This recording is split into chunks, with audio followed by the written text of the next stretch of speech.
O programa Raízes Jornalismo Cultural de hoje recebe o professor Jadir Pessoa. O professor Jadir Pessoa é doutor em antropologia, é um especialista em cultura popular, ele estuda, faz um trabalho intenso há muitos anos sobre a cultura popular, né? Por muito tempo também, junto com a Mariana Hortêncio, a Comissão Goiana do Folclore foi dirigida por ele, e o professor Jadir Pessoa não só faz essa parte teórica de levantamento e de acompanhamento da cultura popular, mas também ele é um folião, a Folia das Lajes. Então o professor Jadir une a teoria à prática. Quer dizer, o professor Jadir, todos os anos, está chegando a época, né, professor Jadir? Eu saio aí com a Folia de Reis das Lajes, lá de Itapuranga. Prazer, uma alegria receber o senhor aqui de volta, professor. Boa tarde. É um prazer, Doracino, Francisco, estar novamente aqui no programa Raízes. Eu estou desde o primeiro, com muita honra, participando desse projeto que eu acho que tem uma importância formadora muito grande para Goiás. Nós estamos aí na semana de preparação para as Folias de Reis, né? Nós nas Lajes, em Itapuranga, e milhares de colegas por esse estado de Goiás e em outros vários estados, né? Já tem o registro de Folias de Reis até no estado do Pará, né? Elas vão andando com a migração interna, né? Então nós estamos aí nesse tempo quente e animado de girar com as folias nas casas dos moradores. É um prazer estar com vocês novamente. Hoje o Chico Perna aqui com a gente, e o Edivaldo Lourenço teve um mal súbito no dia do programa, o dia da gente estar gravando o programa, e não pôde vir, né? E o Chico Perna, que esteve também na primeira gravação com o professor Jadir, aqui de volta, uma alegria. O Chico Perna, também um escritor, um poeta, e que a gente tem assim, muita alegria. Eu trato sempre como o irmão Chico Perna, Francisco Perna Filho. Olá. É um prazer, Doracino, voltar aqui. Já estive num programa passado, quando entrevistamos o doutor Itanei, e agora aqui é uma satisfação reencontrar o professor Jadir Pessoa, como bem disse o Doracino, um grande estudioso, professor da Universidade Federal, tem acompanhado, orientado diversas teses nessa área da cultura popular na Universidade Federal de Goiás e dissertações de mestrado, e hoje ele sempre, né, encabeçando aí esse movimento, e logicamente tendo como canal aqui o Raízes Goiana e brasileira, trazê-lo aqui para falar um pouco justamente do que ele vem desenvolvendo nesse campo, né? E também fazer alguns resgates. E eu gostaria de começar, Doracino e professor Jadir, nós estivemos aqui numa outra casa, evidentemente, mas o mesmo programa, em 2007. Aquela época o senhor estava lançando um livro sobre Folia de Reis, justamente em parceria com Madeleine Félix, né, da França, e foi uma ideia muito interessante. Se encontraram via internet, né, e depois terminaram concretizando isso, e que o senhor traça todo um perfil da Folia de Reis, da sua ontologia, de como ela chega aqui no Brasil, ela ganha contornos profanos também. De lá para cá, como é que choveu, em que pé está a Folia de Reis? Eu agradeço esta lembrança.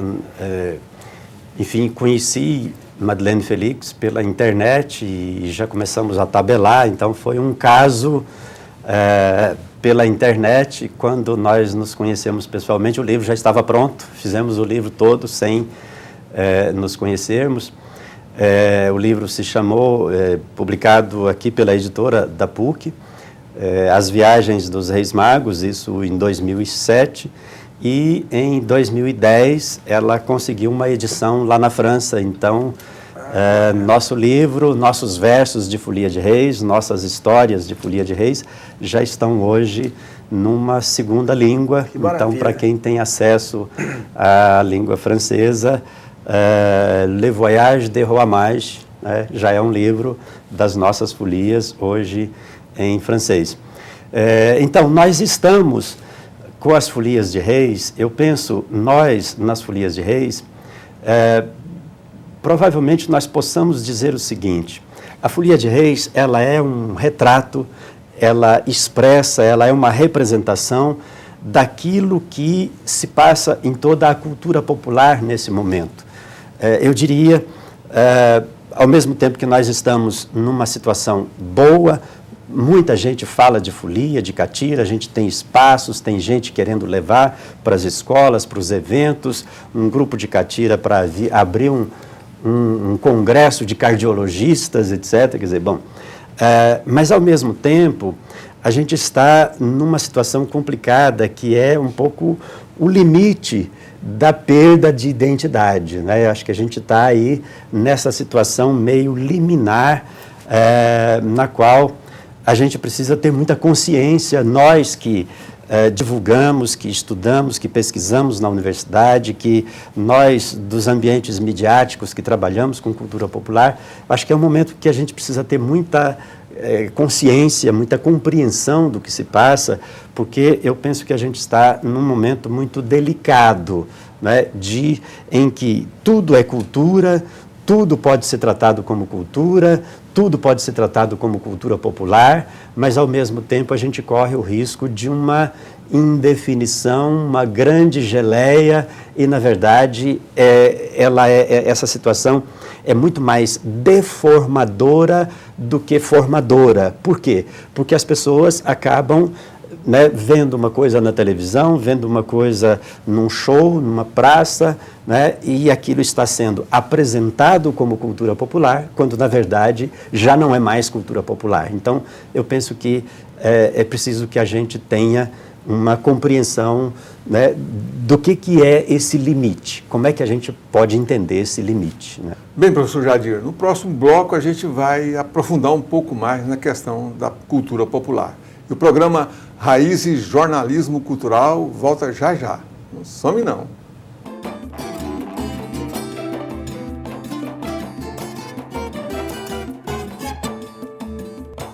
Você já conhece o Cartório Mais? A gente realiza serviços cartorários em todo o Brasil, de forma prática, ágil e segura. Aqui, você faz operações como reabilitação de crédito, solicita certidões em qualquer lugar do Brasil. E você ainda pode aproveitar as vantagens da Pasta Mais, que reúne todos os documentos necessários para o crédito imobiliário. Visite uma de nossas unidades e conheça as facilidades de outros serviços cartorários. O programa Raízes Jornalismo Cultural de hoje recebe o professor Jadir, que é antropólogo, doutor em antropologia da Universidade Federal e também da PUC, Goiás. É um especialista em cultura popular. Além disso, também é folião da Folia das Lajes, lá da saudosa Itapuranga.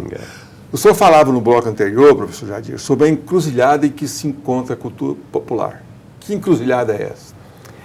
Bem, eu vou pedir licença a quem nos assiste nesse momento para, coisa de professor, duas coisinhas pequenininhas para a gente pontuar um pouco teoricamente o começo da resposta a essa questão. A primeira coisa é que, em alguns momentos, eu posso falar de cultura popular e em outros momentos de folclore. Na verdade, eu estarei falando não exatamente a mesma coisa como sinônimo, mas de duas coisas equivalentes. No 8º Congresso Brasileiro de Folclore, em Salvador, em 1995, a famosa carta, na verdade era uma segunda carta do folclore brasileiro, ali se estabeleceu: folclore e cultura popular são dois termos equivalentes, não são sinônimos, mas se equivalem. O que significa dizer que se equivalem? Lá na comissão de folclore, nós vamos falar o tempo inteiro de ato folclore, o que é folclore, etc. Quando eu estou na universidade conversando com alunos, eu posso falar de cultura popular. Talvez os alunos me entendam melhor eu falando de cultura popular. O fato é, são termos equivalentes. Aí vem o segundo ponto que eu quero sinalizar também, teoricamente, um começo da resposta. Eu sigo um autor francês contemporâneo chamado Denis Cuche, que diz o seguinte: o que é cultura popular? Cultura popular é a cultura do autoconsumo, ou seja, Cultura popular é aquilo que um grupo de pessoas faz para atender a uma necessidade de um grupo. Então, uma necessidade econômica, a manutenção da família, a alimentação da família. Pode, por exemplo, fazer polvilho em casa, desmanchar a mandioca, fazer polvilho para fazer uma quitanda, um biscoito no outro dia cedo com café. Então, isso é uma necessidade da alimentação da família. Então, fazer polvilho é folclore, fazer polvilho para atender essa necessidade da família é cultura popular, essencialmente. Também a folia de reis é uma necessidade, é para atender a necessidade de um grupo, uma necessidade simbólica, uma necessidade religiosa. Um grupo, as pessoas, para a manutenção da sua fé, para a renovação da sua fé, precisam que a folia de reis passe na sua casa uma vez por ano para a revitalização dessa fé, dessa espiritualidade. Então, cultura popular é aquilo que atende à necessidade de um grupo. Bom, a partir do momento em que aquilo que antes era feito como atendimento a essa necessidade passa a ser feito como mercadoria, já não posso tratar mais como cultura popular. Esse é o entendimento desse sociólogo francês. Então, fazer polvilho para a família ter um pão de queijo todo dia cedo de manhã é uma coisa. Fazer polvilho em alta escala, usando produtos químicos para alvejamento da massa, para clareamento do polvilho e para vender e para entregar no supermercado, já não é mais a mesma coisa, já são duas coisas diferentes, né? Fazer folia de reis nesse sentido de atendimento a uma necessidade religiosa é uma coisa. Fazer folia de reis como espetáculo, como show, como gravação de um CD para vender, já é outra história completamente diferente. Então, o que é essa encruzilhada que eu estou chamando? É que nós hoje estamos vendo acontecer na cultura popular uma apropriação pelo capital e muitas vezes pelo Estado, uma apropriação daquilo que era feito originariamente lá no ambiente da família, da vizinhança, de moradia, aquilo que era feito como necessidade, o capital e muitas vezes o próprio Estado também faz parte desse mecanismo, desta engenharia, né? O capital se apropria daquilo que era feito originariamente como necessidade e transforma aquilo como mercadoria, como espetáculo, como imagem para ser comercializado. Então, nós que somos fazedores, portadores, divulgadores, pesquisadores, conhecedores, defensores da cultura popular, temos que ter muita consciência, né? E isso tem muita importância para as políticas públicas, para as políticas de Estado, né? Onde é que nós vamos botar dinheiro? Onde é que nós vamos botar o nosso esforço, o nosso empenho, né? É no espetáculo, é na imagem, é na produção de mercadoria ou é em dar condições para que as pessoas, no nível do grupo, da vizinhança, da família, continuem reproduzindo aquilo que é feito, que é criado pelo próprio imaginário popular para atender a uma necessidade? É isso que nós vamos fazer? Ou nós vamos ficar cultuando só a imagem, só a mercadoria? Então, eu acho que esse limite aí, ele é muito complicado para nós, né? Então, hoje, essas manifestações da cultura popular que acontece no país inteiro, como o carnaval, como as cavalhadas aqui em Goiás, no Amazonas Parintins, o Bumba Meu Boi, as festas de São João do Nordeste, elas passaram dos limites dessa cultura popular. Quer dizer, a encruzilhada, então, seria essa, a definição de que é cultura popular e que não é. E essa apropriação pelo mercado, pelo capital, dessas festas populares é que é o grande problema aí do futuro da cultura popular. Seria por esse caminho? Isso. Ainda agora há pouco a gente comentava e eu levei um susto quando descobri na minha pesquisa que esse grande espetáculo, essa grande produção engenhosa, caríssima, que é o Festival do Bumba Meu Boi de Parintins, no Amazonas, começou no ano de 1983, com um prefeito querendo turbinar o seu mandato, se apropriou de uma brincadeira de rua, de 2 boizinhos pequenos, no ambiente de família, na rua, né, e construiu um espaço grandioso, buscou dinheiro do Estado, jogou dinheiro nisso para transformar aquilo num mega evento lá em Parintins. Exatamente no mesmo ano, em Campina Grande, na Paraíba, um prefeito precisava turbinar o seu mandato e pegou as pequenas quadrilhas no nível de vizinhança, né? A quadrilha no Nordeste, originariamente, é isso. É uma dança, é uma festa do nível de vizinhança, é uma confraternização, é uma brincadeira, né? É um brinquedo. Né? E esse prefeito disse, não, isso está muito chinfrim, está muito pobre, vamos transformar isso num evento mais grandioso, não sei mais o que, construiu lá o Parque do Povo, botou dinheiro, buscou dinheiro do Estado, né? E transformou aquilo num mega evento. Então, essa coincidência de datas me deixou um sininho batendo na cabeça, e aí eu fui entender que toda aquela segunda metade do século XX representou no mundo inteiro uma lógica, um movimento muito grande que hoje alguns autores têm tratado como chamado de culturalização da economia. O que significa culturalização da economia? É tratar a cultura como uma reserva, né? A cultura como uma grande conveniência econômica. Então, esta é a lógica que fez com que o Carnaval do Rio de Janeiro, de Olinda ou de Salvador passasse a ser também mega evento. Aí vem as quadrilhas no Nordeste, vem a transformação da música sertaneja, vem, no nosso caso aqui, as cavalhadas, né? Já foram até se apresentar na França. Né? Então, tá vendo? O capital entendeu que a cultura é um grande negócio. E aí é que está o perigo para nós. Como é um grande negócio, todo mundo está querendo, né, usar, correr atrás, e aí é que eu acho que nós temos que ter uma percepção, uma sensibilidade muito grande. Né?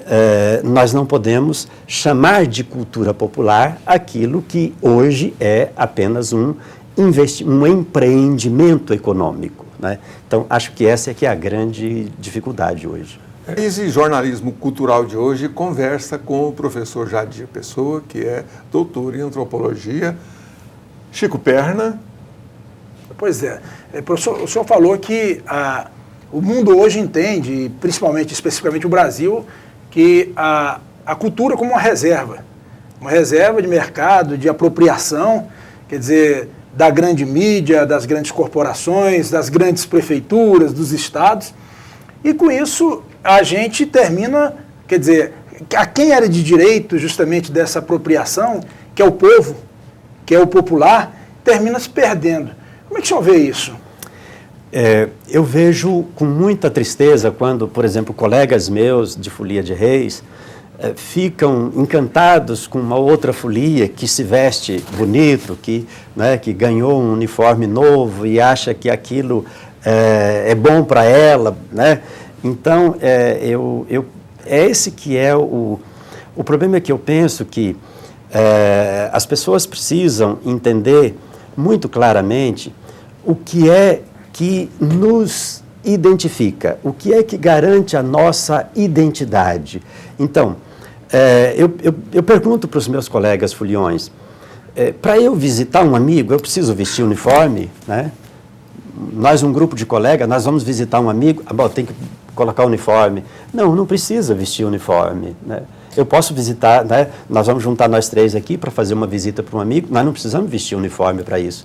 Então, a Folia de Reis é uma visita que a gente faz a um amigo, a um devoto, com a bandeira dos Três Reis. Não precisa ter uniforme para isso. Então, acho que um primeiro passo que a gente precisa ter é esta noção, esta compreensão de que nós temos que entender qual é a nossa especificidade. Uma Folia de Reis existe para quê? No seu mais profundo sentido. Um grupo de catira existe para quê? No seu sentido mais profundo. Né? Da mesma forma, nós vamos dançar quadrilha para quê? No seu sentido mais profundo. Então, o que acho que falta os portadores da cultura precisam ter consciência disso. né, não perdermos a nossa originalidade, não perdermos a nossa motivação inicial pela qual nós existimos. A cultura popular tem características muito próprias, quer dizer, nós estamos falando aqui só de manifestações nas festas, mas tem outras coisas dentro da cultura popular que também são muito importantes, como a comida, como a música, como os costumes. Vamos falar um pouquinho mais desse aspecto da cultura popular, e o senhor também, como especialista, como estudioso, dizer aí para o telespectador o que, na verdade, é a cultura popular, quer dizer, tudo aquilo que nos cerca, tudo aquilo que é feito, de que forma que o senhor pensa que é cultura popular, qual o recado que o senhor daria para as pessoas dizer assim, bom, isso é cultura popular, porque muitas vezes, lá na roça, tem uma pessoa que nunca chegou próximo de uma escola e que tem mais sabedoria de que, às vezes, uma pessoa que já passou pelos bancos escolares. Como é que é essa avaliação que o senhor faz do que realmente é a cultura popular, professor Jardir?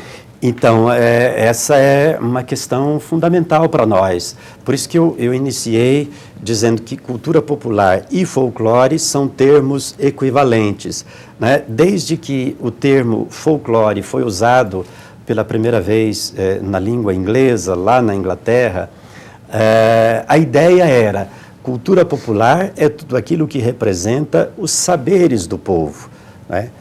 Aquilo que o povo constrói como sabedoria. E nós, da cultura urbana, pegamos isso e tratamos como ignorância. Acreditar em Saci Pererê é ignorância, é atraso. Não, isso é uma grande sabedoria. Uma mãe na roça que tinha 3 filhos pequenos, como é que ela ia cuidar do tacho de sabão, como é que ela ia cuidar da roupa que estava fervendo, como é que ela ia fazer almoço para mandar na roça, se ela tinha que cuidar de 3 crianças pequenas. Naquele tempo não tinha babá, não tinha essa história. Então, ela dizia, a mãe dizia, olha, não vai para aquele lado ali não, que ali tem o pai do mato. Ó, para cá tem uma cobra grande ali que vai pegar vocês. Ó, aqui desse lado tem a mula sem cabeça. O que acontecia? Ela mapeava esses perigos e aí ela conseguia fazer com que as crianças permanecessem em volta dela. E aí ela, ao mesmo tempo, olhava as crianças e cuidava de uma panela no fogo, de um tacho de roupa fervendo, da bica d'água onde estava a roupa. Quer dizer, então, como é que eu vou chamar isso de ignorância? Não, isso era uma grande sabedoria. Assim como a benzeção, ou benzedura, como alguns falam, né? O trabalho das parteiras. Nossas parteiras compreendem um capítulo fantástico da cultura popular no Brasil. Já pensou o que é uma mulher chegar e olhar para a barriga de uma parturiente e dizer, o filho está atravessado, eu preciso buscar um banho lá na beira do córrego, um ramo para dar um banho para o filho pegar a posição correta, porque daqui 2 dias vai nascer. Isso é uma grande sabedoria. A sociedade urbana e industrial passa um trator em cima disso e diz, não, dá infecção. Hoje, o Ministério da Saúde reconhece que a mortalidade neonatal por infecção hospitalar é muito maior do que a mortalidade neonatal na mão da parteira. Era na mão da parteira. Então, isso é sabedoria. É daí a palavra folclore, quer dizer, saberes do povo. Então, nós temos saberes do povo na culinária, na dança, na confecção de roupa. Eu vesti roupa do algodão que nós plantávamos, colhíamos, processávamos e minha mãe tecia. Né? Então, isso é uma grande sabedoria. Então, tem, né, se a gente pudesse falar muito mais dessa lista, quer dizer, e a linguagem, os trocadilhos, o trava-língua, né, as benzeções, as curas, as simpatias, quer dizer, tem muita coisa que, na medida em que a sociedade tinha necessidade, ela recorria a determinados tipos sociais que atendiam essas necessidades. Isso é sabedoria. Né? Bacana. A gente agradece a presença do professor Jardir aqui no Raízes Jornalismo Cultural. Obrigado pela entrevista, professor Jardir. Que agradeço. Vida longa para o Raízes. Obrigado. Chico Perna, que hoje substitui aqui o Edivaldo Lourenço, né? Chico Perna, que é uma parte integrante aqui do Raiz Jornalismo Cultural, fez história com a gente aqui. Muito obrigado pela sua presença. Eu que agradeço, obrigado, professor Jardir. E como disse o professor Jardir, vida longa para o Raiz, esse canal essencial da cultura goiana.